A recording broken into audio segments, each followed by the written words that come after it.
Ya, assalamualaikum warahmatullahi wabarakatuh. Selamat pagi, selamat siang, selamat sore, dan selamat malam teman-teman semua. Pada kesempatan kali ini saya akan mensimulasikan prototipe sebuah aplikasi, yaitu aplikasi Sergap sistem FD atau RW Sigap. Langsung saja kita mulai dengan mengklik ikon aplikasi Sergap. Di sini kita langsung dialihkan menuju bagian welcome screen, dan lalu kita diminta untuk mengizinkan aplikasi untuk mengakses lokasi perangkat. Lalu kita menuju bagian sistem login, di mana kita diharuskan untuk melakukan pendaftaran sebelum melakukan login aplikasi.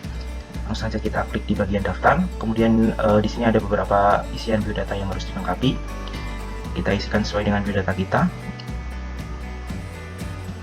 Kemudian jenis kelamin, kemudian alamat email, kemudian kata sandi, kemudian alamat, kemudian RT RW, kemudian kelurahan atau desa, kemudian bagian kecamatan, kemudian kota atau kabupaten, kemudian bagian pekerjaan, dan yang terakhir yaitu nomor telepon atau HP.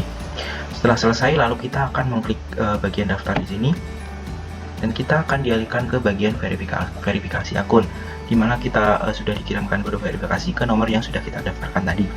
Lalu kita input nomor tersebut, lalu kita centang bagian ini, dan kita sudah masuk ke bagian notifikasi bahwa akun Anda telah terverifikasi, dan lalu kita bisa melakukan login aplikasi. Lalu kita masukkan email atau nomor KTP yang telah kita daftarkan tadi, lalu kita masukkan kata sandi, lalu kita klik masuk di sini. Oke, lalu kita sudah masuk ke bagian home screen atau beranda dari aplikasi Sergap, di mana terdapat beberapa ringkasan atau ringkasan fitur-fitur yang ada di aplikasi Sergap ini, seperti informasi, kemudian notifikasi. Lalu kita akan mengklik bagian menu di sini, dan di sini merupakan menu atau tampilan fitur-fitur yang ada di aplikasi Sergap. Langsung saja kita mencoba di bagian fitur utama, yaitu fitur lapor, di mana terbagi menjadi dua bagian, yaitu pendataan dan pengaduan.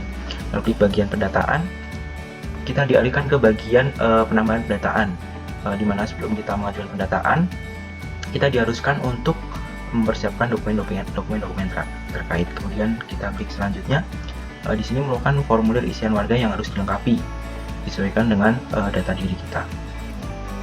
Kemudian kita akan isikan nama, kemudian nomor KTP atau NIK, kemudian umur, kemudian alamat lengkap, kemudian hari atau tanggal kunjungan kita, dan yang terakhir yaitu keluarga yang kita kunjungi, seperti itu. Di sini merupakan beberapa data keluarga yang sudah disesuaikan dengan database pemerintah setempat, sehingga kita tinggal memilih keluarga mana yang akan kita kunjungi. Misal kita pilih Suparno, kemudian kita pilih selanjutnya, dan kita dialihkan ke bagian data kesehatan tamu, di mana terdapat beberapa pertanyaan terkait dari kesehatan tamu yang akan berkunjung, seperti itu. Sebagai contoh, kita isikan di sini, Setelah kita isikan bagian tersebut, lalu kita klik selanjutnya, dan kita dialihkan ke bagian dokumen pendukung, di mana kita diharuskan untuk melengkapi beberapa berkas verifikasi seperti foto diri, hasil tes COVID, dan kemudian bukti vaksinasi. Kita ambil file di sini, kemudian untuk hasil tes COVID kita juga ambil, kemudian yang terakhir yaitu file bukti vaksinasi. Setelah kita upload ketiga file tersebut, lalu kita klik selanjutnya. Oke, kita dialihkan ke bagian notifikasi selesai, di mana data sudah tersimpan dan menunggu proses verifikasi.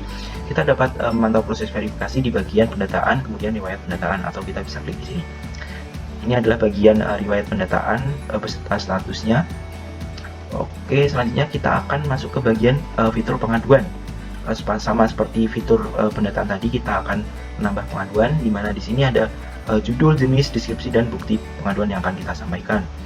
Kita input judul yang akan kita adukan, sebagai contoh yaitu gangguan keamanan, kemudian kita pilih jenis aduan, berarti bagian keamanan, lalu kita tuliskan deskripsi, dan yang terakhir yaitu upload bukti file yang mendukung seperti file gambar, PNG, atau PDF. Kemudian setelah itu kita kirim aduan, dan data aduan kita sudah tersimpan dan akan ditindaklanjuti oleh pihak terkait. Untuk memantau status pengaduan kita dapat melihat pada bagian pengaduan, kemudian riwayat pengaduan, atau bisa klik di sini. Berikut adalah daftar pengaduan yang kita ajukan. Oke, selanjutnya kita akan mencoba fitur lain yang ada di aplikasi ini, seperti bagian persuratan. Sama seperti tadi, kita akan mengajukan dengan mengklik tombol icon plus di sini, dimana kita dialihkan ke bagian formulir isian. Untuk jenis, sebagai contoh kita mengisi surat keterangan domisili, kemudian di bagian deskripsi kita isikan deskripsi sesuai dengan surat yang akan kita ajukan. Kemudian yang terakhir kita akan klik bagian ajukan surat. Oke, di bagian ini terdapat notifikasi bahwa data sudah tersimpan dan menunggu proses verifikasi. Kemudian status permohonan surat kita dapat dilihat pada bagian persyaratan, kemudian riwayat pengajuan, atau bisa langsung klik di sini. Ini merupakan daftar pengajuan atau history pengajuan surat yang pernah kita ajukan seperti itu. Kemudian kita back. Kemudian di bagian beranda pada aplikasi ini terdapat direct icon tentang notifikasi, kemudian ruang obrolan, dan kemudian informasi. Langsung saja kita coba di bagian notifikasi, di mana bagian notifikasi ini terdapat peringatan atau istilahnya notifikasi tentang berita-berita terkini dari RT atau RW setempat seperti itu, seperti kunjungan tamu, kemudian informasi vaksinasi, kemudian jadwal posyandu, kunjungan tamu, informasi kerja bakti, dan lain-lain sebagainya. Kita black. Kemudian di sini kita akan coba di bagian fitur obrolan.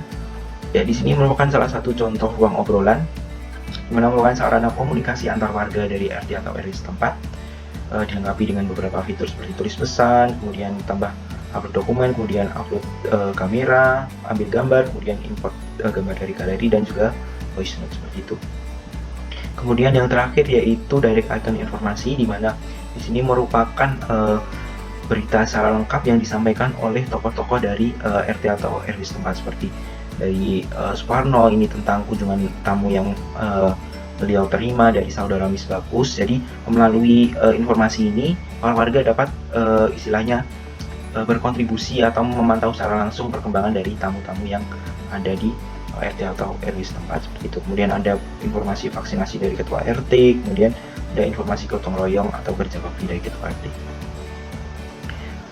Oke, kita back ke bagian menu tadi, menu screen atau layar menu, di mana di sini terdapat beberapa ikon tambahan atau fitur tambahan seperti pengaturan, kemudian fitur akun, dan juga fitur tentang aplikasi.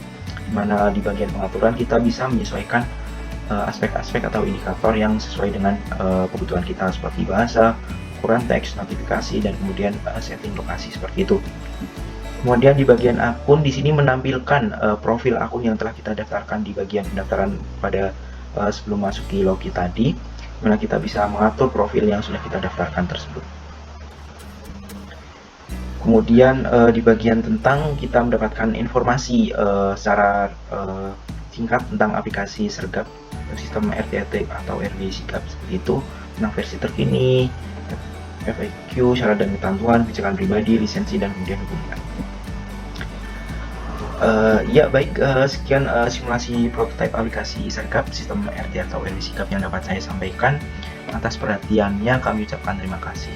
Selamat pagi, selamat siang, dan selamat malam. Wassalamualaikum warahmatullahi wabarakatuh.